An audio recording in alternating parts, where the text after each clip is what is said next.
Dave Anderson here with the Fisherman magazine. It's May 4th. These are your headlines. First big thing, of course, is the big news this week, and that is ASMFC's emergency declaration on striped bass. We will talk about that. While we're on the subject of stripers, we're also seeing more and bigger striped bass than I ever remember seeing this early in the season. And finally, if you're a fluke fisherman, don't forget you have open seasons now in Rhode Island and Connecticut. Stay tuned for all that and more on this week's New England Fishing Forecast. The fishing news is sponsored by these fine partners.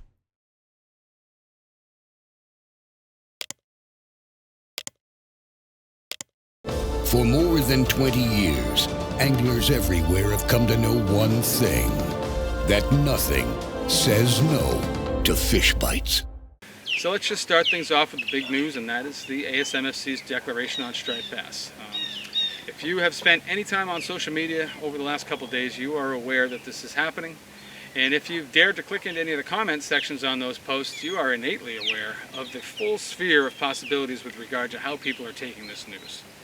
It runs the gamut from complete support to total damnation and everything in between, but we're not even going to go there. If you don't know what I'm talking about, allow me to elaborate. Basically, the ASMFC, in their meeting on Tuesday, decided to cut the slot limit in half. It went from 28 to 35, so now it's going to be 28 to 31.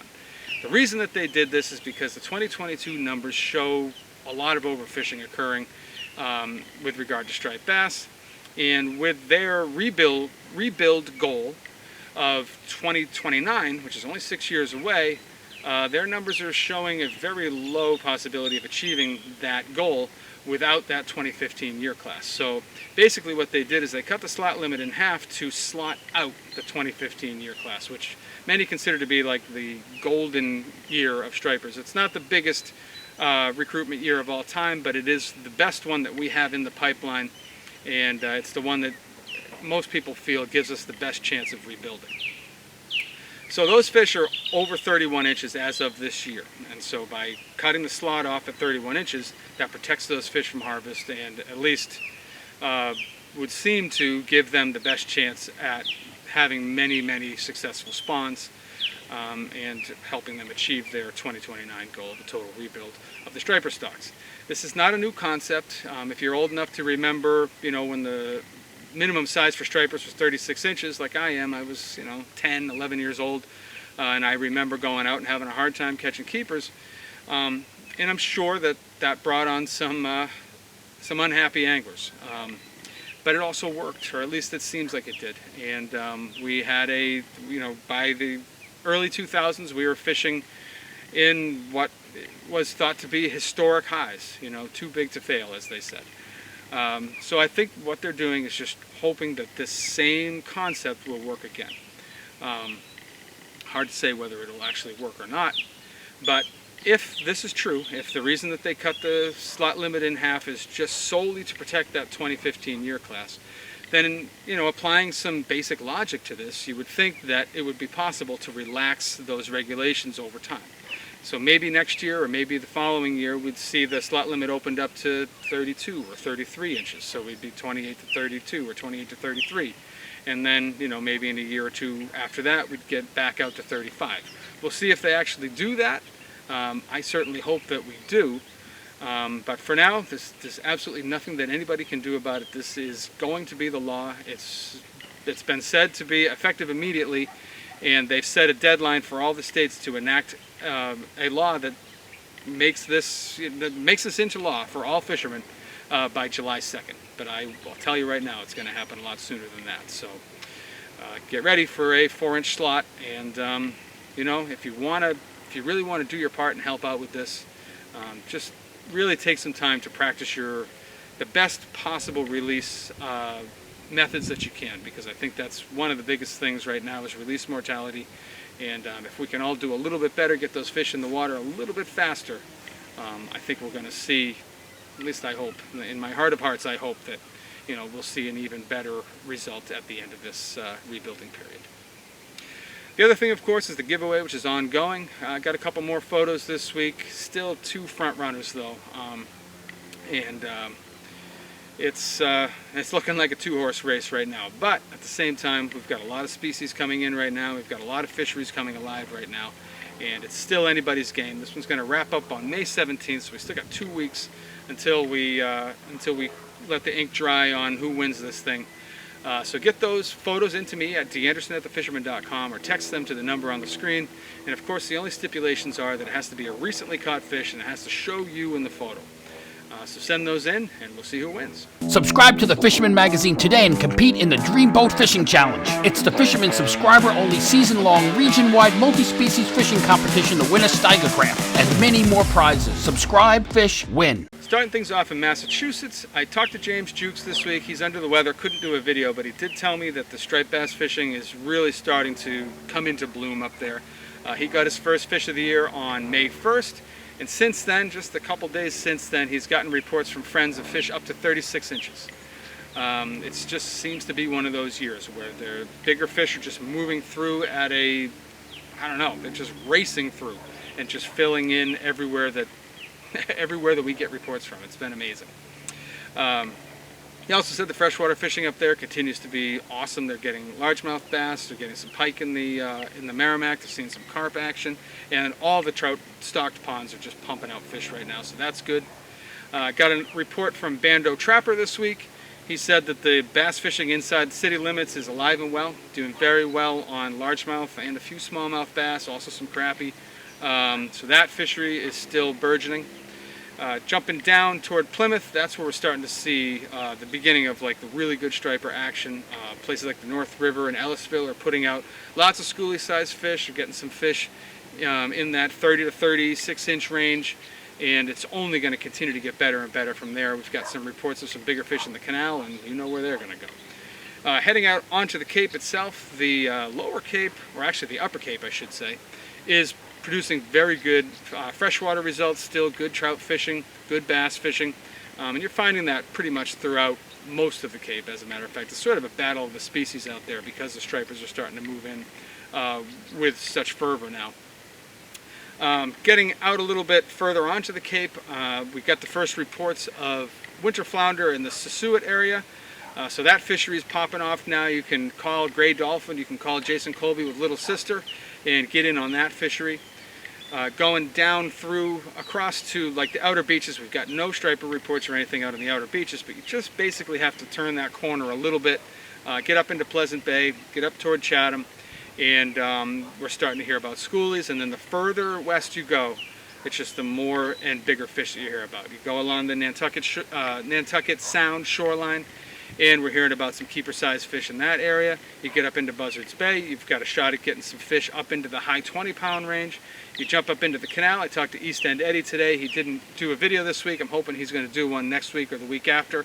But he did say that like Bull from Red Top had seen a couple big fish taken, a 27 and a 25-pounder. He had caught some fish up to 15 pounds. There've been some topwater action. We've been getting some fish on Magic Swimmers. So that bite is on, and with the moon coming up here, we're going to see that breaking tide starting up, and I bet you we're going to see some really nice fish charge through the canal. And this is going to be an early run of bigger fish. Should be pretty cool. On the tautog front, hearing about, not hearing a lot of reports, but I am hearing about guys getting them mostly along the mainland shoreline, from like Marion out to the canal. Guys are getting solid fish. I haven't heard about anything monstrous, but they're getting keepers, and the bite's getting better and better. On the striper front, we're hearing about lots of bass up inside the Wareham River, up inside the Weweantic River, and then any harbor, any river that goes all the way out to the Rhode Island border. There are bass in all of them, and the bite has been pretty good. Guys are getting them on top water. Guys are getting them on all kinds of soft plastics. The night bite's starting to fire up on things like red fins and hydro minnows and darters and things of that nature. And I mean, I just feel like everything's coming to life about 10 days earlier than I expected it to, and it's great. Can't wait to get out there tonight myself. To wrap up the Massachusetts report, let's head inland now and talk to Roy Leyve. Hey Dave, Roy Leyve here with this week's Western Mass report. I snuck out to the Cape last week, that's why I couldn't join you guys. But out here in Western Mass, there's still a lot of trout to be caught. Stockings still underway. They just put these rainbows in this week in this pond. So really nice fish. Rivers are kind of blown out, so I don't have a much of a report as far as the fishing goes, except for there's plenty of trout to be caught. While I was out on the Cape, you know, schoolies have shown up. Trout fishing is extremely great in a lot of the kettle ponds out there. Smallmouth bass is starting to move up. I actually got in a pile of young males and females on the jerk bait, which is always a great bite, as well as I got some big largemouth bass, but the majority of them are on beds. The fish that I caught were all spawned out. So that's something to look for out here in Western Mass as well. I think they're not probably too far behind, and I'm guessing some places like Wachusett and Quabbin, the smallmouth bass should be in reach from shore. Good time to go out and throw a jerk bait. But other than that, I will catch up with you guys next week. Weather looks great. Fishing, you know, without all this rain that we've been getting all this week, rivers should go back down, and it should be go time for shad and striped bass on the rivers. All right, catch you guys later. Peace.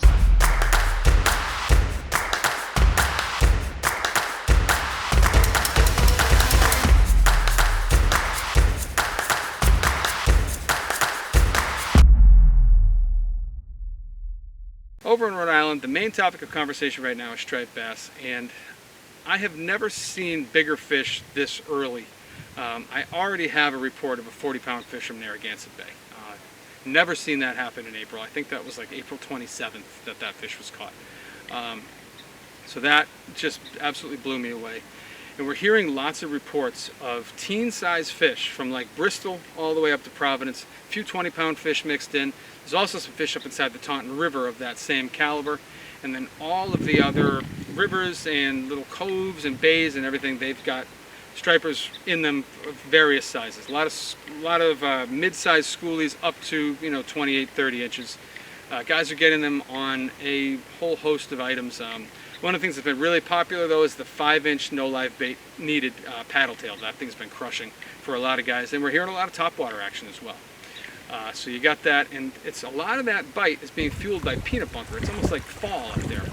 It seems like a bunch of peanuts just went way up the river and wintered over, and now we're kind of getting a redux of the of the fall run, which is pretty cool for the guys that fish up that way. A lot of other things going on in the eastern half of Rhode Island, but for more on that, let's toss it over now to TJ Kopecky. Thanks, Dave. Hey guys, nice to be reporting again from the East Bay area of Rhode Island, southeastern Massachusetts. I gotta say, the bass bite has been really, really good up inside of the Warren and Barrington rivers. And now I'm starting to catch fish up inside of the Coles River in Swansea. So I think everything is starting to come into play. All the bait is here. There's lots of pogies. We're seeing tons and tons of peanut bunker, and that's all being attacked by small stripers up to about 29 to 30 inches up inside of these rivers.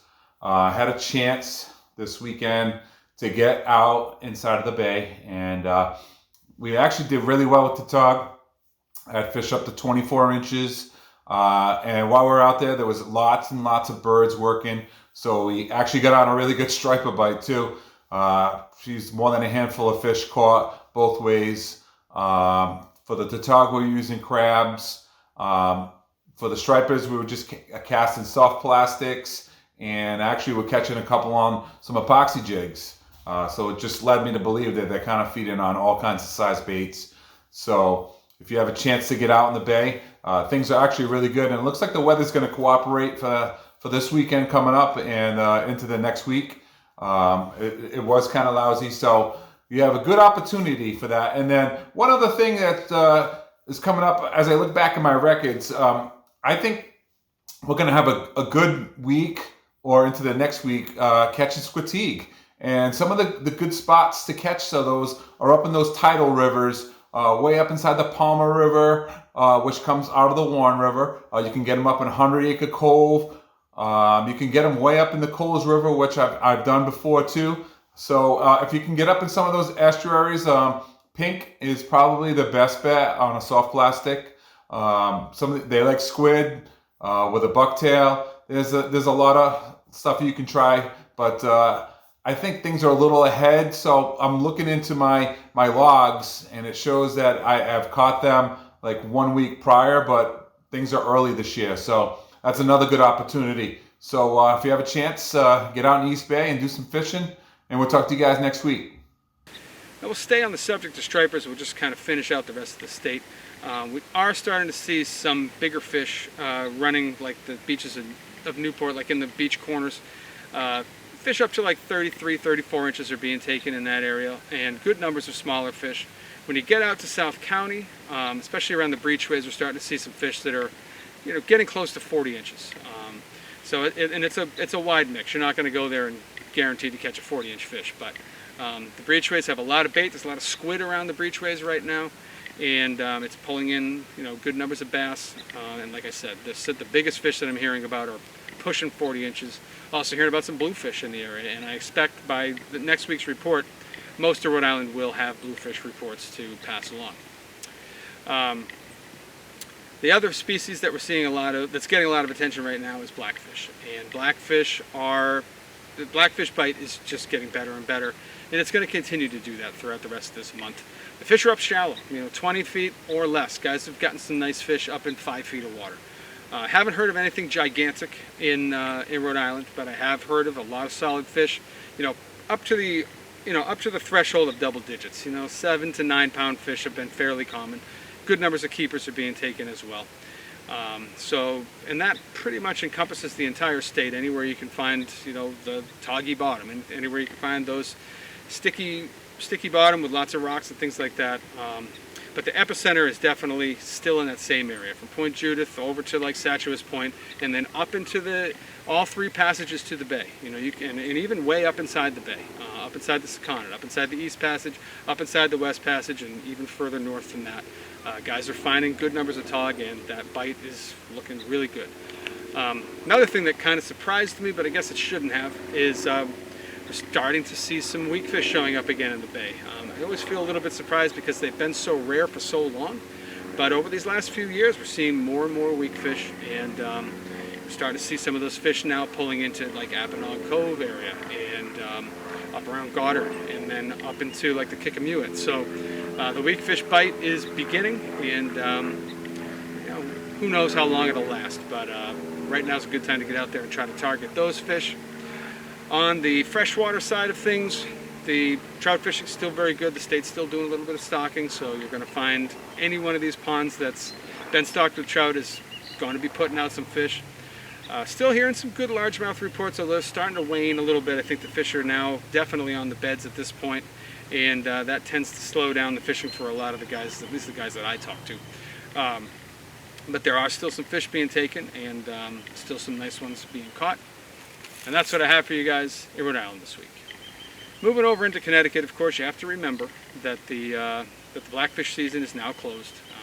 Closed on a high note. Heard about some really big fish actually from the Eastern Sound right before the close, but it's closed until summer, so that's the breaks. But striped bass fishing is really starting to come to life throughout all of the Sound now. On the eastern end of the Sound, the fish are on the smaller side, but they're starting to see more and more bigger fish now. Just some of those fish that are showing up in Rhode Island are just kind of turning into the Sound at this point. So that's a viable fishery for you in the Eastern Sound, but if you want to target some bigger fish, I would definitely head into the Connecticut River. Shore guys are doing really well on worms, just fishing on the bottom. And they're getting a lot of keeper-sized fish, in that 28 to 31 inch size, really. So crosshairs right on that new slot. So a lot of nice fish being caught that way. And then the boat guys that have a little more freedom, a little more mobility inside the river, are doing well on top waters like the dock and other walk the dog style plugs, and also soft plastics like the No Live Bait Needed Again or a Sluggo. And they're finding lots of fish in the like 25 to 35 inch range with a few bigger ones mixed in. For a little bit more on that, let's toss it over now to Mike Roy from Real Cash Charters. This week's fishing report, obviously we had a lot of rain last week. The rivers are pretty high, but the stripers are still around and they are biting. We're seeing new fish that are showing up in their spring spots. We also had a weak fish, actually a couple weak fish last week, which was a nice bonus catch. No bluefish yet, but I would expect to see the first bluefish of the season probably within the next maybe week to 10 days. So I think the weather is looking better for the next week's forecast, and I expect the striper fishing to continue to improve. Good luck. Heading further inland, we're going to toss it over now to Rowan, Lytle, get a little bit of a rundown of what's going on in the Connecticut River Valley. Hey everybody, we are looking at pretty notable flooding conditions in the Connecticut River now, as we got all that rainfall ourselves, and especially up north coming down from Vermont and New Hampshire. That should keep the river very high, murky, and a lot of floating debris for the next few days at least, if not a week or more. But expect our tributaries that got pretty high from that rain as well to drop sooner. The fishing should be very good for trout in a lot of the TMAs. The Salmon River TMA has been fishing phenomenally. With the water temperatures warming, something funky that you might want to try that I've mentioned in reports past is topwater fishing. Use small poppers and spooks, or if you're fly fishing, mouse patterns, bass bugs, things of that nature. Try and hold them in place over a fish's line and twitch them for an extended period of time, just holding them right steady with the current. You should be able to get a lot of trout that way. They can be pretty fired up on that sometimes. I hope everyone has a good weekend of fishing. It's going to warm up nicely, so things are looking pretty good for the next few weeks. Good luck, everybody. Now, fluke season is technically open in Connecticut. I think it'll be a little while before we start hearing a lot of fluke reports, but it's open, and guys that want to do it can definitely give it a shot. I think your best bet is going to be to head out more toward Block Island or out toward Montauk, and you may find some flatfish out there. Heading along the shoreline, heading west, definitely better and better opportunities for bigger and bigger stripers the further west you head. We're starting to see some of those bigger fish now coming out of the East River, starting to populate the extreme western sound. And this is early, but it's time. This is the time of year when you've got a shot at getting a really big fish. You can do it with a flutter spoon, you can do it with big spooks, you can do it with snagging rehook bunker, you can do it chunking. You can do it a lot of different ways, but we're starting to see that first wave of bigger bass, and that's an exciting time of year. For more on that, let's toss it over now to Max Finch from Fisherman's World. Hey everyone, Max here from Fisherman's World with another local fishing report. The ASMFC has announced new striped bass regs. It's going to be a new slot limit, 28 to 31 inches. Connecticut hasn't announced theirs yet, but everybody's got until July 2nd, so keep that in mind. Speaking of stripers, the bite has been fantastic locally. Anglers are still getting them all up type in our harbors, the mouths of the rivers, up the rivers, still some herring coming in, and then out in our deeper water reefs and to our west has been fantastic. In our backyard, 11B, the OB buoy, and 28C has been fantastic. The outgoing bite has been the best by far. Guys are getting them on the flutter spoons, docks, diamond jigs, trolling mojos, bunker spoons, and umbrellas. And to our west, we're starting to see some bigger class fish starting to push into the sound. So, there's still fish spawning on the Hudson, but I would say by mid-May, we should have a full-blown bite in our backyard. It's been a little early this year, and it's actually been fantastic fishing. So if your boat's not in yet or your gear's not ready, now is the time to get on it before it's too late. And then going to freshwater, our rivers are still fishing well. The state did a good job stocking this year, so places like Norwalk River, Wilton area, behind like the Wilton Town Center, behind the YMCA, the Saugatuck River, the fly fishing only parks has been good, and then Mianus has been really good also. Fluke and porgies opened up. We haven't heard much yet, but I'm sure this coming week we will hear. Fluke typically this time of year, especially with all this peanut bunker around, they should be pretty shallow. So I would try some shallow water spots, like even like along our beaches, like Sherwood Island, Capt Beach, and then Can 26 behind our islands. It's all sandy and muddy. They like that. And then porgies, I haven't heard it, but as boats start going out and people get going, we'll hear more about it. So thanks and good luck. And the last thing we'll cover in Connecticut is just the freshwater fishing, which continues to be very good, especially if you're a trout fisherman. Connecticut does a wonderful job stocking, and they have not stopped. A lot of these bodies of water are getting their third stocking at this point, and the fishing has just been phenomenal. We're getting great reports from across the state. So if you're just looking to bend a rod, going to a stocked trout pond is definitely definitely high on the list of ways to get that done.